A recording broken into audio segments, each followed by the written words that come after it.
Bonjour et bienvenue dans Métamorphose, le podcast qui éveille la conscience. Chaque semaine, nous allons partir à la découverte d'une personnalité lumineuse et qui porte une voix d'éveil des consciences. Je suis Anne Guéquière, fondatrice du magazine Féminin Bio, auteure et éditrice de projets engagés pour un nouveau monde. Dans ce podcast, j'explorerai les thèmes qui m'enchantent et me font cheminer depuis plus de 20 ans autour d'une vision holistique, de l'harmonie du cœur, du corps et de l'esprit. En espérant que ces thèmes sauront vous inspirer vous aussi. Le podcast Métamorphose est publié chaque lundi pour bien démarrer votre semaine en conscience. Vous pouvez consulter toutes les informations le concernant sur femininbio.com/métamorphose.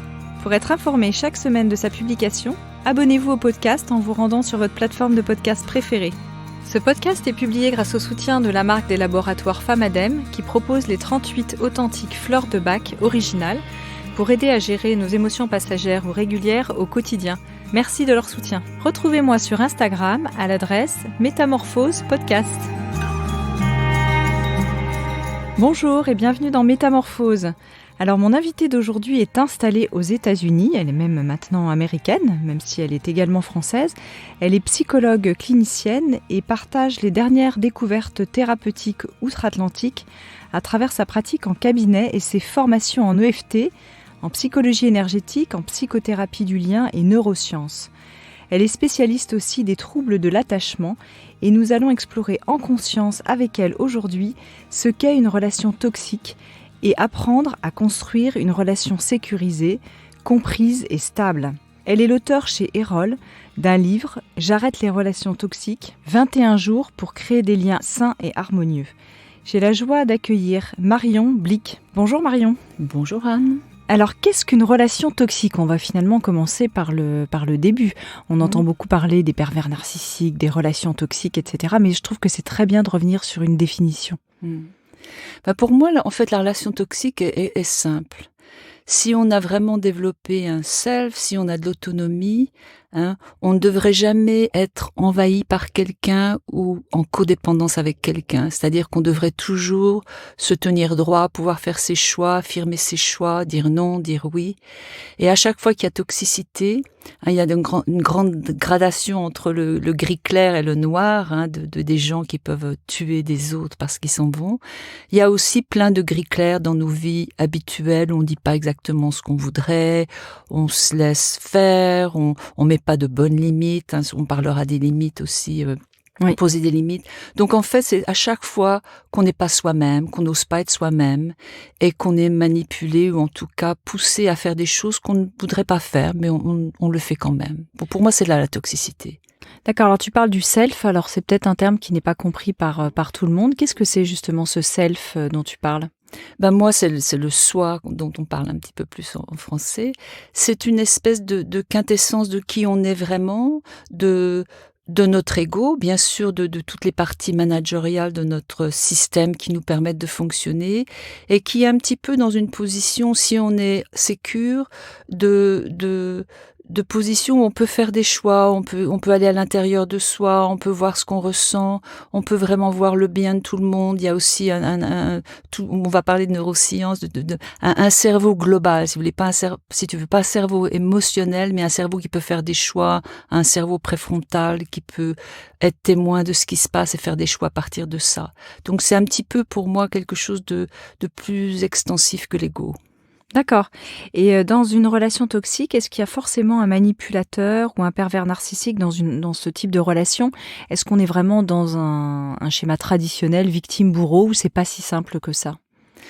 Dans les relations toxiques, lambda de codépendance conjugale ou avec des enfants, il n'y a pas toujours des victimes bourreaux avec les crimes et les effets de vraiment des grandes toxicités.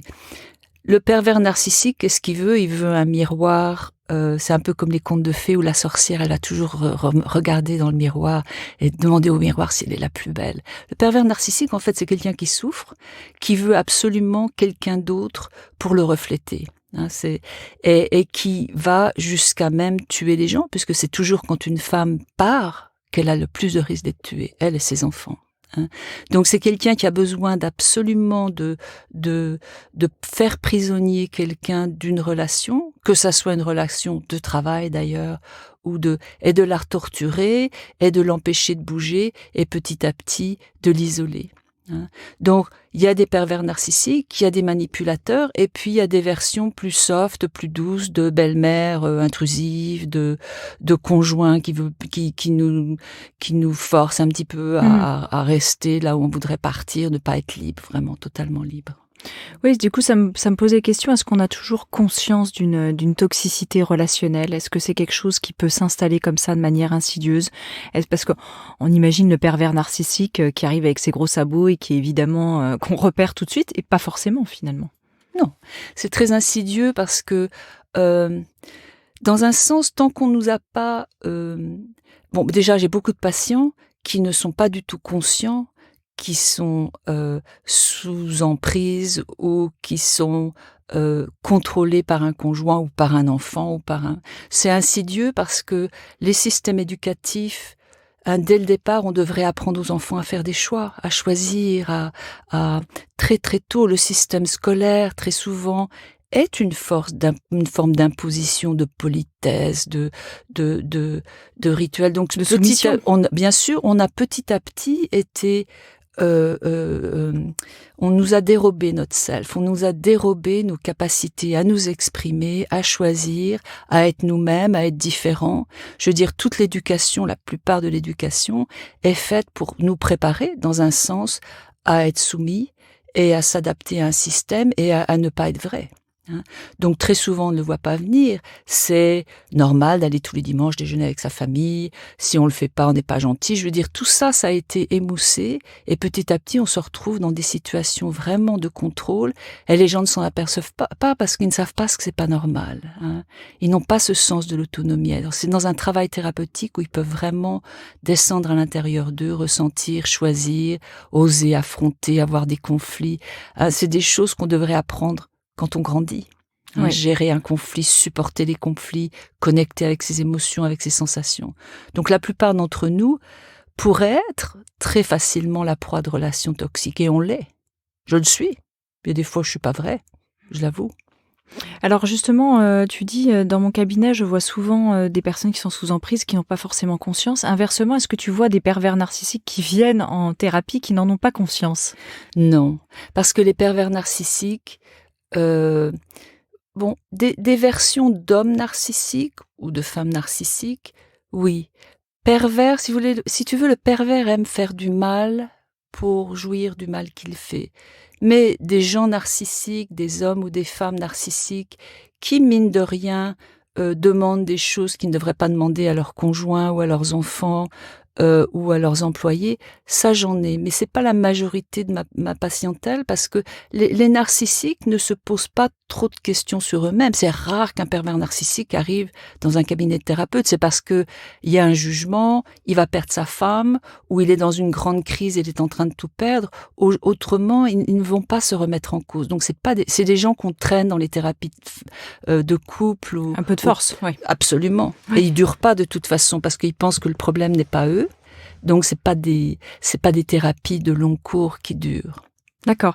Alors quels sont les signes un peu d'une relation justement toxique? Qu'est-ce qui devrait nous mettre la puce à l'oreille? Alors comme tu le disais, on peut être plus ou moins dans des relations toxiques dans la vie, ça peut arriver. C'est pas pour autant qu'on est forcément sous emprise d'un grand manipulateur ou d'une grande manipulatrice. Mais quand même, à quel moment on repère que là la situation elle se dégrade et que ça devrait nous faire quelque chose, on se dit tiens là il faudrait que je bouge quelque part. Donc je pense qu'un des grands marqueurs, c'est quand même un changement dans son énergie. Une bonne relation devrait avoir plus d'énergie, de la joie. On commence petit à petit à s'éteindre, on commence à se limiter, à plus être vrai, on commence à de faire des choses qu'on ne voudrait pas faire, sur tous les plans. Ça peut être sexuel, ça peut être dans la vie, aller à des endroits. Il y a une très bonne vidéo qui s'appelle Fred et Marie, qui sur YouTube, qui ont été faits par le gouvernement belge de Wallon. C'est absolument super, parce qu'on voit toutes les mépris, la communication méprisante, le rabaissement, la critique, s'enfermer, partir en claquant la porte, tout ça, c'est des signes où il y a un abus qui se met en place. Et la proie, je veux dire, qui est souvent malheureusement la femme, va se sentir mal, va devoir faire des choix. Donc il y a un abondrissement de l'énergie. Il y a des choses qui sont imposées et on n'ose pas dire non parce que ça met en colère ou le conjoint pour faire plaisir à la famille. Et petit à petit, on se sent enfermé. En plus, les pervers narcissiques isolent leur proie. Donc souvent, elles empêchent la femme de travailler. Souvent, c'est le premier enfant. On déménage en banlieue. La femme ne peut plus sortir. Elle a plus accès aux finances. Le mari veut plus qu'elle travaille. Elle se sent, je veux dire, petit à petit, ils aiment plus la famille. Donc on peut plus aller voir ses amis. On peut plus aller voir la famille. Le pervers narcissique commence à isoler sa proie. Donc déjà, ce phénomène d'isolement, il faut être très vigilant aux gens qui vous empêchent de prendre des cours de guitare, d'aller avec vos amis prendre un pot. Tout ça, ça doit être des red flags, comme on dit, oui. des signes annonciateurs. Ouais, c'est des warnings, c'est vraiment Absolument. D'accord. On le voit aussi dans des familles, un père et une fille avec son enfant, par exemple. Ce sont des situations assez fréquentes. Absolument. Il y a des pervers narcissiques qui reposent qui centrent toute leur emprise sur un enfant qui est adulé, ou ça peut être une fille, ça peut être un garçon, ça peut être une mère avec un garçon. Hein. Donc il y a des contrôles et il y a des enfants pervers narcissiques. Hein. Je veux dire, ça saute des générations et parfois il y a des enfants qui contrôlent des parents et qui prennent une place absolument incroyable. C'est rare, mais ça existe. Alors tout ça, ça nous fait dire qu'il y a un problème dans le type d'attachement, ou en tout cas, ça nous permet aussi aujourd'hui de définir les types d'attachement relationnels. Et toi, dans ton livre, J'arrête les relations toxiques, tu en as défini quelques-uns, l'évitant ou l'évitante, la fusionnelle ou la chaotique. Alors, on va les décrire un petit peu, comme ça chacun pourra voir dans quel type d'attachement relationnel il se trouve. Je trouve que c'est toujours intéressant. Même si ce sont des grandes catégories, j'imagine qu'on est plus ou moins parfois entre deux types d'attachement. Donc, et puis je voudrais aussi parler du sécure, parce que le sécure, c'est le type d'attachement qui... Et le sécure, bien sûr, je l'ai oublié. Oui. Qui devrait être vraiment l'aboutissement d'un bon maternage, d'une bonne relation. Donc on sait maintenant, avec les neurosciences en particulier, que la mère, le cerveau du bébé pèse 400 grammes à la naissance, 1 kilo à 2 ans, c'est-à-dire que tous les circuits neurologiques, synaptiques se créent 600 grammes et un adulte le cerveau pèse 400 grammes. Donc tu vois que 600 grammes de réseaux sont faits avant la verbalité, enfin avant que l'enfant parle. C'est incroyable. Donc c'est fait vraiment on sait exactement maintenant le regard, le reflet, l'empathie, tout. Il y a Dan Siegel qui a parlé de neurobiologie interpersonnelle, donc c'est des découvertes fabuleuses de tout, comment le cerveau se construit, sculpté dans la relation mère-enfant, bien sûr, père-enfant et tous les adultes, mais c'est vraiment dans ce reflet, dans cette écoute et dans cet amour et cette empathie que l'enfant va être sécure. Donc il va être en confiance et en sécurité. Confiance et en sécurité avec qui il est, confiance et en sécurité avec l'autre, confiance et en sécurité avec le monde. Donc, quand il commence à marcher, à explorer vers 18 mois, 2 ans, la mère encourage l'exploration et est toujours aimante et accueillante dans le retour. Hein. Là, donc, tu parles de la mère. De la mère, principalement. Ça peut être le père, ça peut être une figure d'attachement, de substitution. Ça veut dire que l'enfant va être bien dans ses baskets, il va être libre d'explorer, libre d'aimer, libre d'avoir besoin de confort et être reflété, être écouté. Donc ça va donner, l'attachement est en place très tôt. 12, 18 mois, 2 ans. Ça va donner des adultes sécures. Alors les adultes, on sait à peu près quelle répartition il y a dans la population entre les sécures, un peu grosso modo. On dit 50% aux États-Unis. Je pense que c'est beaucoup moins. 50% de sécures. De sécures, oui. Mais bon, il y a quand même ça, depuis Bowlby, après la guerre, il y a des études qui continuent avec les mêmes groupes familiaux et l'attachement relativement stable. Des parents sécures vont donner des enfants sécures. On sait vraiment que c'est la clé, à moins qu'il y ait des grands traumas. L'attachement peut changer au cours du temps. puisqu'on est neuroplasticité incroyable, on peut réparer un mauvais attachement, mais c'est disons 50%. D'accord. Et dans ces types sécures, est-ce qu'il y a des gradations? J'imagine qu'on peut être sécure plus ou moins, c'est-à-dire que où est-ce qu'on l'est ou on l'est pas? Je pense qu'on l'est ou on l'est pas. On peut devenir sécure. Et puis pour les gens qui ont été ça, c'est une bonne nouvelle, on peut devenir sécure. Absolument. Il y a des thérapies de l'attachement, bien sûr, parce qu'on peut réparer ces circuits neurologiques. On peut vraiment apaiser ces cerveaux d'anxiété. Qu'est-ce que c'est l'attachement? C'est une régulation de l'anxiété. Le petit humain est terriblement prématuré. C'est le seul mammifère, puisqu'on est mammifère, les mammifères ont besoin d'être en lien. Ils têtent la mère, contrairement aux reptiles qui les précédaient. Et si tu veux, l'enfant était tellement prématuré parce que s'il peut pas naître par voie basse, le cerveau s'est trop développé. Le petit humain est prématuré. S'il naissait par voie basse, il reste pratiquement 1 an pour que l'enfant marche. Donc, il continue son évolution à l'extérieur du ventre de la mère. Le petit humain est terriblement prématuré. Donc, il ne peut pas réguler son anxiété. Donc, un enfant qui hurle parce qu'il a faim, il va falloir que sa mère apprenne et mettre en marche tout ce système de régulation. On parlera des cerveaux reptiliens et limbiques. Le petit humain a besoin d'un autre pour se réguler. Donc, en fait, l'attachement est fait pour réguler l'anxiété, faire que l'enfant puisse être calmé et que tout son système puisse s'apaiser petit à petit avec la mère en échafaudage et après qu'il puisse apprendre à s'apaiser tout seul. Mais ça prend du temps. Un enfant a besoin d'être pris. Ma nièce a accouché il y a 1 mois à Nancy. On disait ne prenez pas votre enfant, vous allez le gâter. Non. Surtout oui, alors ça c'est vraiment l'héritage effectivement de toute une génération et de toute une culture aussi où il faut pas gâter, il faut que les enfants soient autonomes trop tôt. Donc les enfants autonomes trop tôt, on va y venir. On va à l'école à 2 ans, il faut être propre trop tôt. Ça donne des petits évitants. Alors oui, justement, revenons sur voilà. Alors l'évitant, quelle est sa construction caractérielle? L'évitant, on ne lui a pas apporté tout ce circuit émotionnel, neurologique de retour. Donc c'est des petits enfants. La France, dans un sens, génère des évitants, c'est-à-dire des enfants qui doivent être sages, qui doivent être propres, qui doivent être petits adultes trop tôt. Voilà, pas bouger, bien être gentil, aller à l'école trop tôt.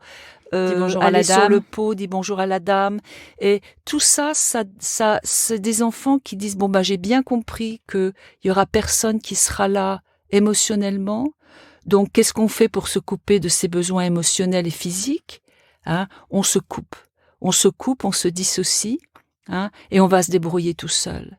Donc, ça va être des gens qui arrivent avec la tâche-caisse. Alors ça, ils ont des hauts QI. Ils réussissent bien à l'école, mais ils sont coupés. Il y a énormément d'hommes, malheureusement évitants, plus que de femmes. Ils sont coupés de leurs émotions, de leurs sensations. En thérapie, c'est des gens qui ont énormément de mal à connecter avec ce qu'ils ressentent. Et bien sûr, ça donne des gens qui, en couple, les femmes sont frustrées parce que émotionnellement, la personne ne partage pas. Oui, c'est le type d'homme qui est absent, qu'on a du mal avec qui veut pas de communication, et pas de dialogue, compliqué.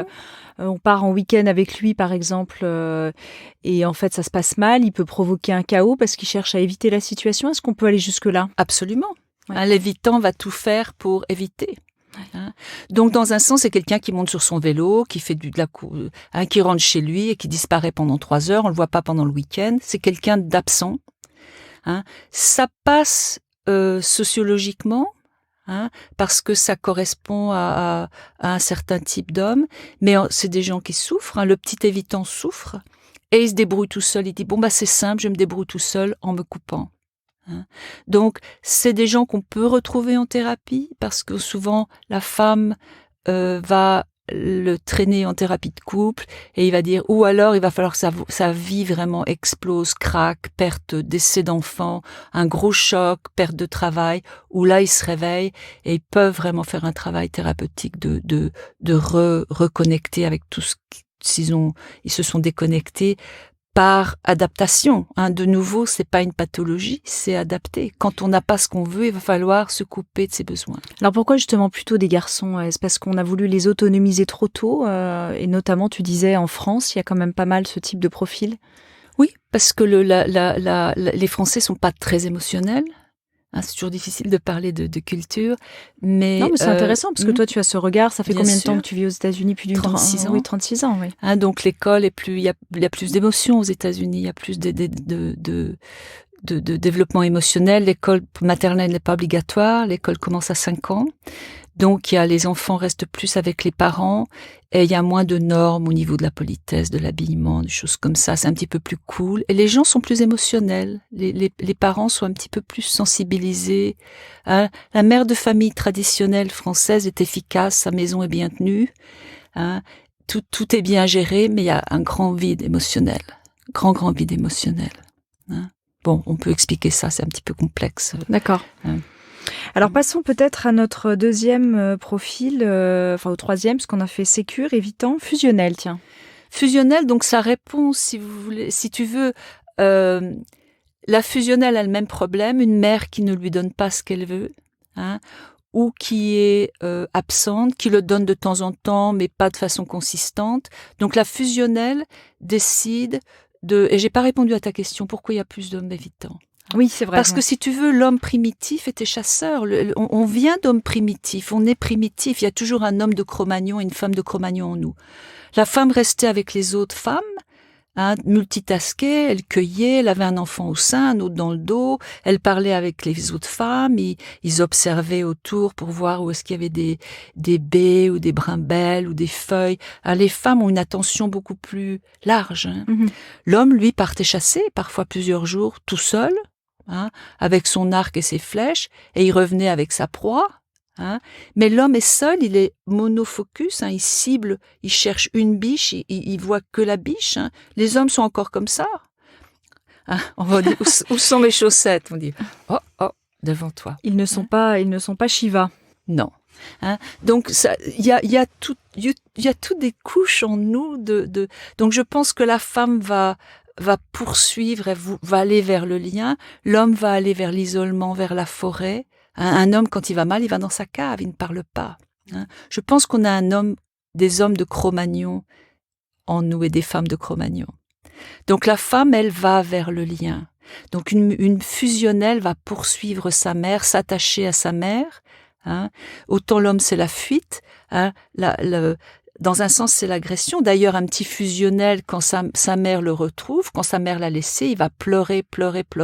Sa mère revient, il va la taper de ses poings. Il est furieux parce que sa mère est partie, donc il va vers elle. Oui. Donc la petite fusionnelle ou le fusionnel est collé à sa mère parce qu'en fait, il est anxieux de la séparation. Donc son anxiété n'est pas apaisée. Il faut qu'il soit collé, il faut qu'il ait la fusion pour pouvoir se rassurer. Alors que l'évitant se rassure, baisse son intensité en s'éloignant. C'est vraiment des curseurs d'intensité d'anxiété. Oui. Alors tu as l'air de dire que là il y a plus de fusionnels, donc là encore il y a plus de femmes dans l'évitant, il y a plus de type homme, et là on est plus dans une polarité femme. Absolument. Oui. Alors évidemment, j'imagine que on imagine bien la fusionnelle qui va chercher à se mettre avec l'évitant, qui est le système classique. Qui est la danse classique qui ne va nulle part, qui est une danse impossible. Parce que l'évitant vient prouver sa croyance que l'autre est envahissant et ne lui donne pas ce qu'il voudrait. Et la fusionnelle vient aussi valider sa croyance que personne n'est là pour elle et qu'elle doit poursuivre pour avoir un petit contact.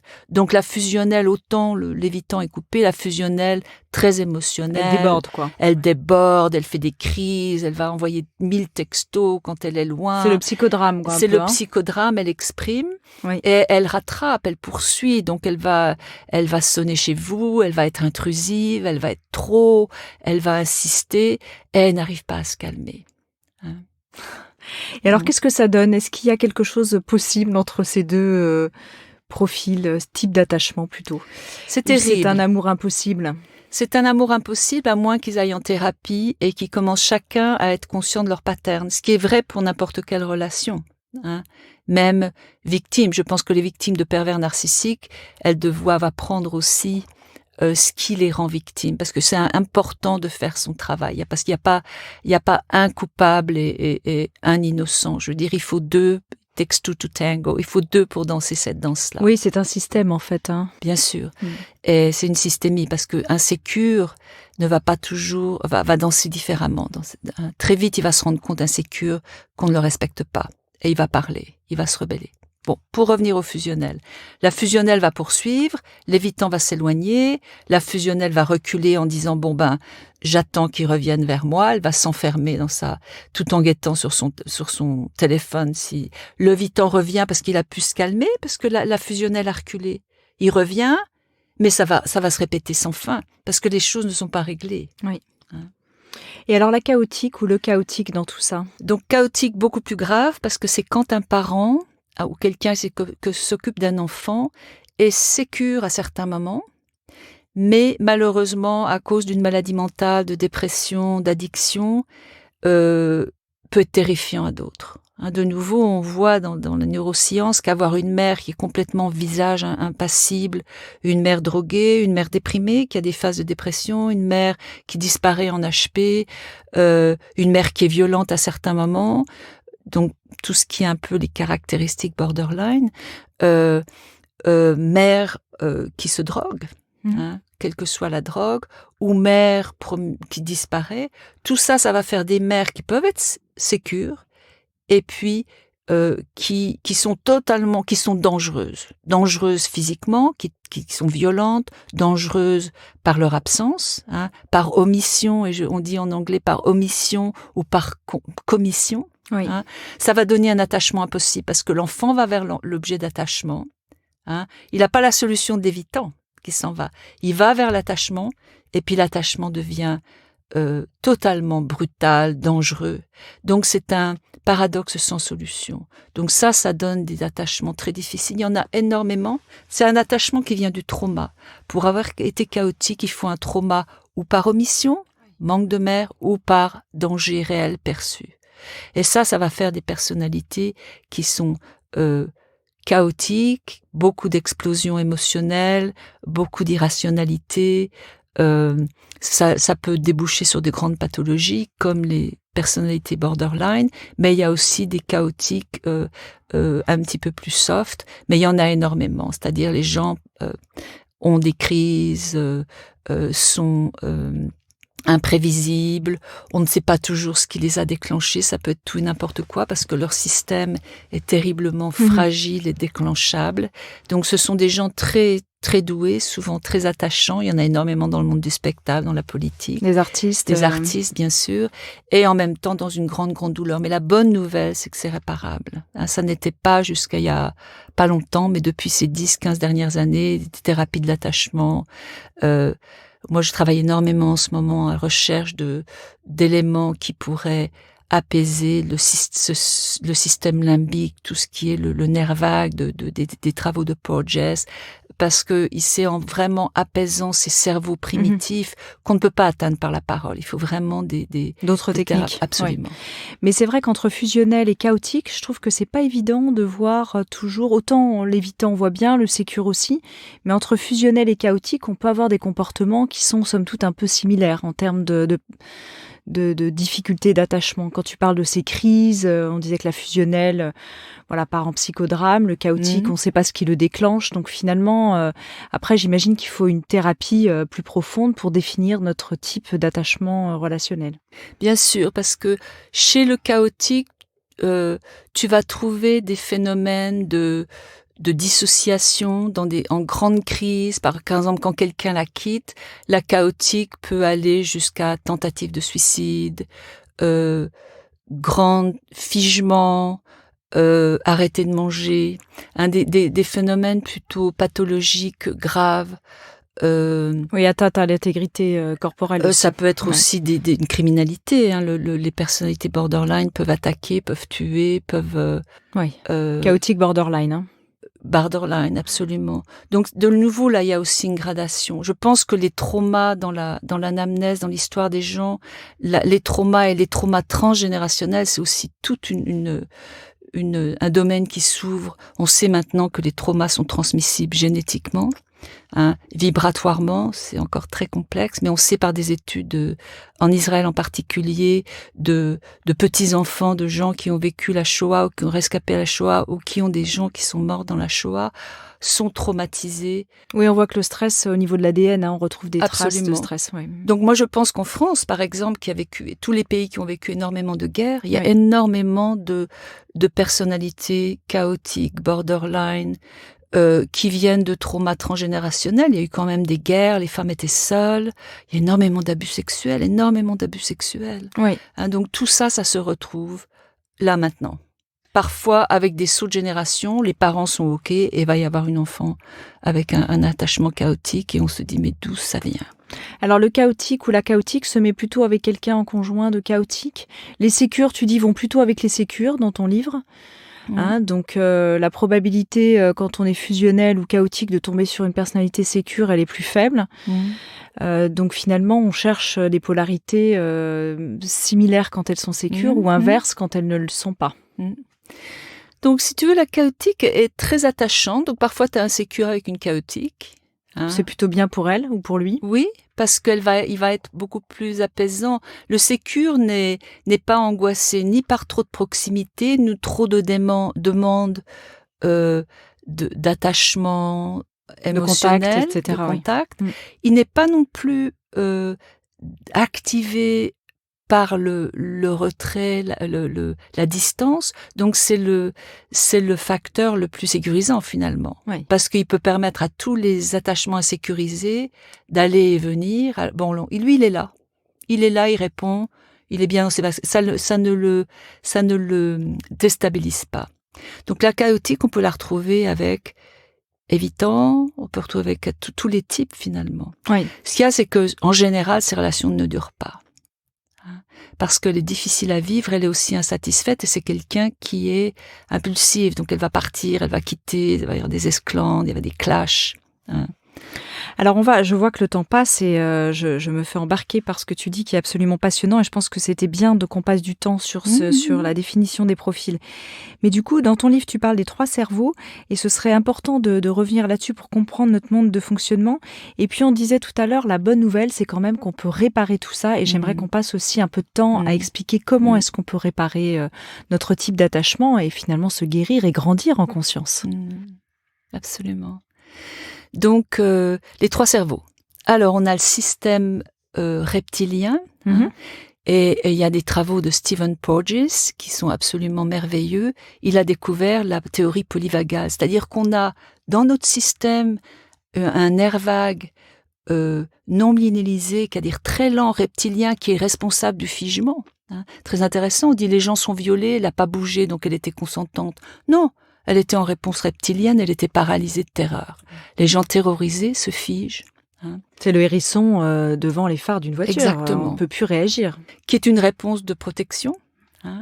Et il y a le système, le nerf vague ventral, qui est connecté au ventre, aux poumons, au cœur, à tout le système du sourire, les muscles du sourire, le muscle des oreilles, le plissement des yeux, qui est le système de réparation de l'engagement social, c'est-à-dire tout ce qui est attachement. La réponse à cette terreur, c'est l'attachement. C'est d'avoir un humain qui sourit, qui parle avec une voix mélodieuse. Il y a des études incroyablement faites sur tous les problèmes d'audition des petits-enfants connectés au trauma, trauma d'attachement, qui est un trauma. Et puis il y a donc ce système limbique qui est un système d'alarme qu'on a avec l'hypothalamus, l'amygdale et puis l'hippocampe, qui est vraiment notre système d'alarme qui marche tout le temps. Donc avec des gens traumatisés, insécures, c'est ça qui prône dans leur cerveau. Donc on parle vraiment de thérapie verbale, mais le verbal, quand on est dans ces cerveaux-là et qu'on appelle être activé ou déclenché, on n'a absolument pas accès à la logique, à la pensée. On est dans l'urgence, on est dans le trauma.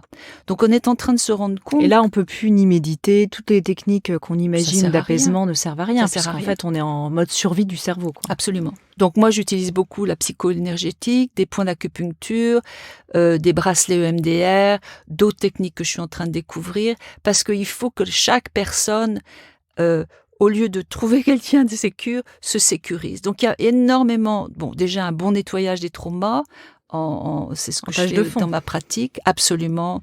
Il faut nettoyer les traumas. Maintenant j'utilise aussi Matrix Imprinting où on recrée des scènes et on vient substituer des scènes différentes. On recrée en fait sa vie puisque un souvenir traumatique est absurde. Parce que être en trauma, c'est penser que maintenant, alors que ça s'est passé autrefois. Oui, ça va se revenir. Hein. Donc c'est une absurdité du cerveau. Donc il y a des techniques absolument fabuleuses qui font que les thérapies sont beaucoup plus rapides et beaucoup plus et on peut remplacer. Oui, on est dans le champ de la thérapie brève toujours là. Absolument, et on peut remplacer nos souvenirs traumatiques, les effacer. Il faut absolument effacer. C'est une absurdité le trauma. Il suffit de lire Van der Kolk. Alors, quel livre de référence tu pourrais recommander pour celles et ceux qui nous écoutent? Van der Kolk, qui est un Américain, Vanderkolk. Stephen Porges, en ligne, la théorie polyvagale, Porges, et puis tous les récents livres sur les traumas, je veux dire, c'est tout récent. Mais je mettrai des coordonnées sur mon site, peut-être, pour que les gens puissent... Alors, oui, on rappellera à la fin du podcast l'adresse de ton site internet. Oui. Tu peux le donner maintenant, si tu veux, comme ça. www.eftprésence.com. Voilà, et puis si vous tapez Marion Blick, de toute façon, sur Google, vous allez trouver facilement le site de Marion. Alors, comment, justement... On a fini avec nos 3 cerveaux, là. Absolument. Comment aujourd'hui, concrètement, justement, dénouer nos croyances limitantes? On en a un petit peu parlé en allant en thérapie. Est-ce que tu pourrais nous donner quelques indicateurs concrètement qu'on pourrait appliquer là, justement? Se rendre compte de quand on est déjà connecté avec son corps. Faites de la sophro, de la relaxation, du yoga. Connectez avec son corps pour pouvoir ressentir à l'intérieur de votre corps quand votre ventre se noue, quand vous avez du mal à respirer, quand votre cœur s'accélère. Comment l'anxiété est exprimée par votre corps à vous. C'est différent pour chacun. Qu'est-ce qui vous active? Qui vous active? C'est important parce que c'est notre système de protection. C'est une bonne alarme, sauf que c'est une alarme qui se déclenche trop. Donc comment retrouver une vraie alarme? Une vraie lecture de ce qui se passe à l'intérieur de nous. Soyez en thérapie. Soyez en thérapie avec des gens qui vous apprennent à apaiser votre cerveau, les cerveaux sous-corticaux, cerveau limbique, cerveau reptilien. Apprenez la thérapie énergétique, l'EFT, certains points d'alerte qui permettent de vous apaiser. Il faut que vous ayez une trousse d'urgence. C'est ce que je donne à mes élèves, à mes patients. Mm-hmm. Une trousse d'urgence, dire je suis activé, il faut 20 minutes pour que le cerveau limbique se calme. Sortez de l'espace. Vous voyez qu'avec votre fille adolescente, vous êtes en train, dites ma chérie, on ne comptait jamais, on ne coupe jamais le lien, on ne menace jamais le lien. Ma chérie, je t'aime. Mais maintenant, je m'énerve. Ça suffit. Et rien de bien va se passer. Donc, je vais dans le jardin, je vais dans ma chambre. Tu peux rester près de moi si tu veux. Prends ta tablette. Si quelqu'un est angoissé, un enfant angoissé. Et dans 20 minutes, on en rediscute calmement. Nos cerveaux seront calmés. Il faut enseigner ça aux enfants. 20 minutes. Time out. Oui. Mais sans couper le lien. En dire, on se retrouve dans 20 minutes et vraiment être là dans 20 minutes. Pas prendre sa voiture et partir. Oui, c'est pas je claque la porte au nez et puis... Très important d'affirmer le lien. Oui. Bon, mais ça c'est bien, ça nous donne quand même des petites clés déjà d'approfondissement et puis concrètement qu'on puisse mettre en pratique tout de suite. Alors toi, dans ton parcours personnel...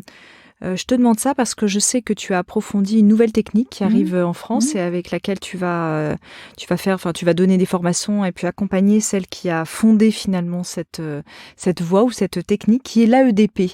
Et tu dis que finalement toi dans ton parcours personnel de résilience, c'est quelque chose qui malgré toutes ces techniques t'a beaucoup aidé. Je me souviens, ça m'avait frappé quand tu m'avais dit ça. Oui. Parce que je rappelle, tu es psychologue clinicienne depuis plus d'une trentaine d'années. Plus que ça, malheureusement. Même 45 ans. Tu fais tellement jeune que... oui. Moi, j'ai commencé avec le trauma. J'étais dans un service de placement familial, des enfants abandonnés, très traumatisés. Et je savais pas quoi faire avec eux. C'était Lacan, Dolto.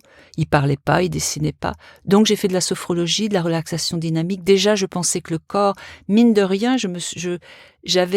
Tu pressentais, oui. Je pressentais que la solution était dans le corps. Donc, pour moi, elle était beaucoup dans le corps aussi. Thérapie lacanienne, psychanalyse a été un fiasco total. Regardez le plafond quand je viens du trauma, j'ai eu beaucoup de traumas d'attachement et d'autres traumas.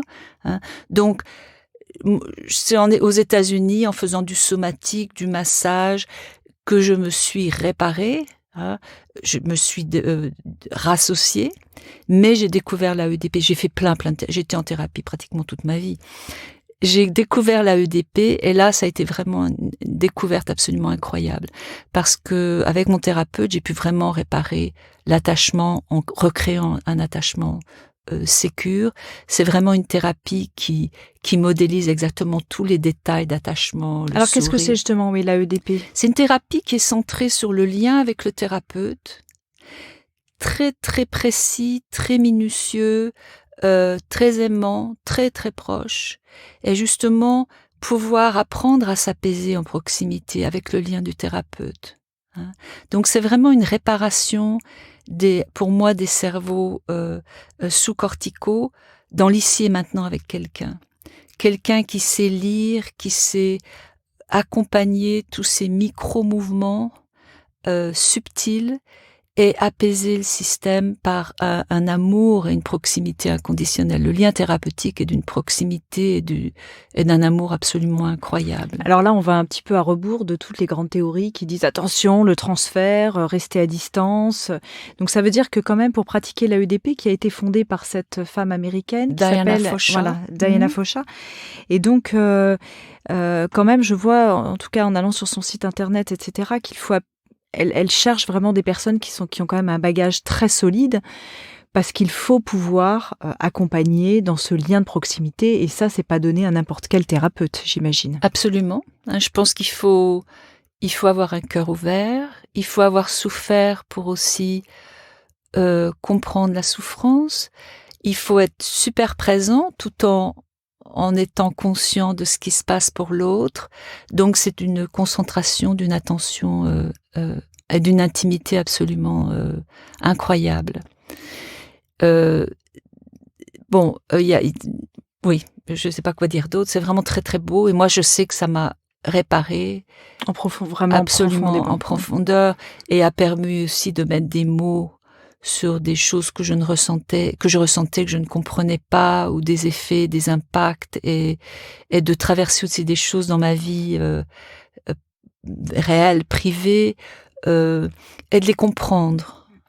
Donc c'est une très belle technique. Donc on va avoir un premier week-end la semaine prochaine et on fait venir une thérapeute américaine et j'espère pouvoir vraiment l'importer et pour que les gens guérissent. Moi, mon vœu, c'est que on ne porte plus ces croix de trauma et de non-attachement. Il faut vraiment guérir tout ça. Ça va être la guérison de la planète, de devenir proche. Ça va être l'empathie, la compréhension, que ça soit au niveau national, international. Je pense qu'il faut guérir le lien, c'est où on ne survivra pas.